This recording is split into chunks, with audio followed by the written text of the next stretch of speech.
Raise your arm as high as you can. Okay, see if you can raise it just a bit higher. Right, this time, go all out as high as you possibly can. What you've just seen is what happens in our live workshops when we're talking about giving it all you've got. I want to have a real good look at this today because I think you'll see there's times when we don't put enough in, there's times when we overdo it, and there's times when we just don't think about it hard enough. Let's get started.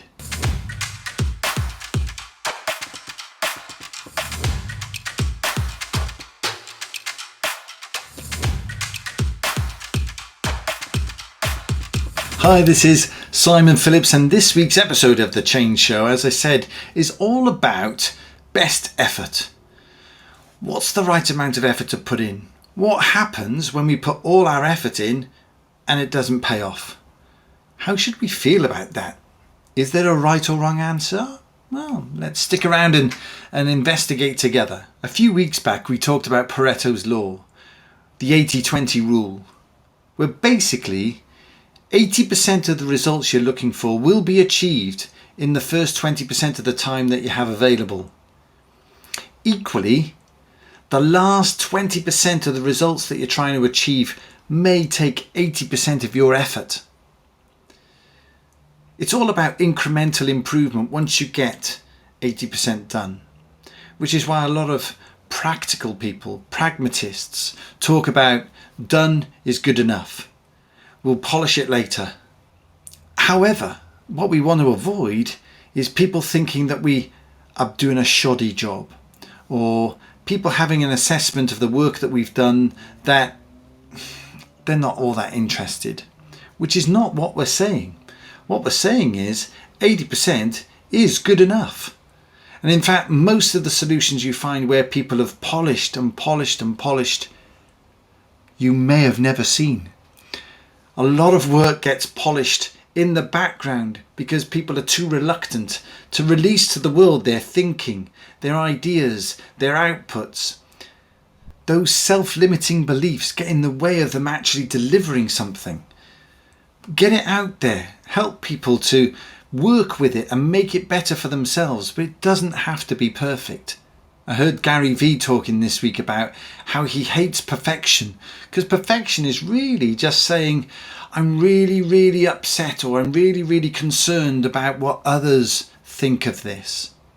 Now, some people have a perfection which is based on their own desire to make it as good as they possibly can, but be careful here. Be careful that it isn't just a reluctance to let other people judge you. People aren't necessarily judging you, they're judging the output. They're trying to understand what the output is, trying to work out how they can assimilate it, work with it, make it better. They'll never have that opportunity if you insist on it being perfect, because perfection is impossible. I don't know anyone who's ever delivered perfection. You see the odd 10 out of 10, you see the odd 10 score in gymnastics, but is it really perfect, or is it just as close as it possibly could be? There's a time and a space to make something as good as you can, but there's also more time and more spaces where you need to pull back and just get something out there. 80% is done, 80% is good enough. But let's take a little bit of time to think about some of that situational aspects of this. As we said, there are times when done is good enough. We don't need to put any more effort into it.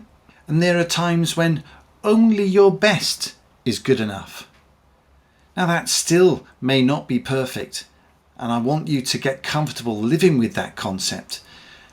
It may not be perfect, but it's good enough for the moment, for the people that you're serving. But it's still your best shot. So I quite often have said to my kids as they've been growing up and going through the educational system, I'm not that interested in your grades. I'm more interested in, have you given it everything you've got? Have you really given it your best effort? So they get rewarded when I can see that they're putting everything they can into it. almost irrelevant of what grades they get, because we all know, especially in academic terms, about that paper that turns up and none of the things that you revised are in there, or all the things you weren't able to get into your answers. But if they've given it their best shot, that's good enough for me. You know, and then there's times when we'll go flat out, won't we? Especially if it's for other people, if we really want to help someone, if we're really keen to make somebody's day, we'll go flat out and put everything in it that we possibly can. The key though is to see those as exceptional times, not all the time. We should never be working flat out all the time, because that's the quickest route to burnout. So we've talked a little bit about situational effort. We've talked about done is good enough.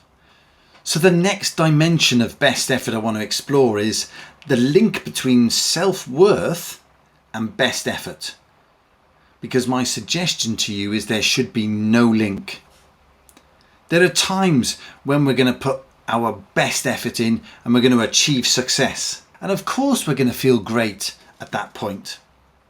However, there will also be times when we give it our best effort and we don't quite achieve the levels that we were aiming for. And the problem comes if you see that as some sort of reflection on your worthiness. Going back to school days, it can be quite easy for youngsters to feel like they're worthless or they're useless when they don't get the marks in a test, especially if they've worked hard. But that's where we can help them, because the outcomes that we achieve are not to do always with the effort that we put in. Self-worth comes down to recognizing that we're unique, that we have value, that sometimes we can mean the world to just one person, which moves us along nicely to the next perspective on best effort, which is to do with self-esteem.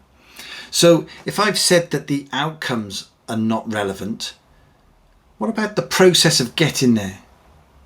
And this is where it really starts to kick in, because it all comes down to your character. Are you somebody who can stick with it? Are you somebody who can put your best effort in regardless of the outcomes? I have a phrase for this, which is respect the effort. Respect yourself for putting in the effort. Respect that everything takes effort, and respect that sometimes that effort will give you variable outcomes, but we still respect the effort regardless. Because what that effort does is put you in a bracket of a group of people that we can rely on. They're dependable. They're there for other people because they want to give them everything they've got. Regardless of the outcomes, they're still there for you. And that's what real character is. It's somebody who's willing to put in the extra effort that it might take to make something happen. But we're not doing this to try to achieve perfection, which is in other people's opinions.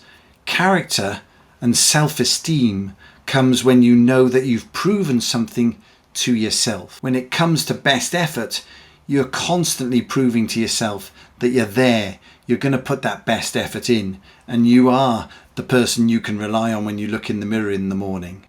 So that was it, a whirlwind tour of best effort, from the calisthenics we were doing at the start right through to our own self-esteem. I hope you found that useful. Please like, please share and subscribe. It helps other people to find this message, and I'll see you back here again next week.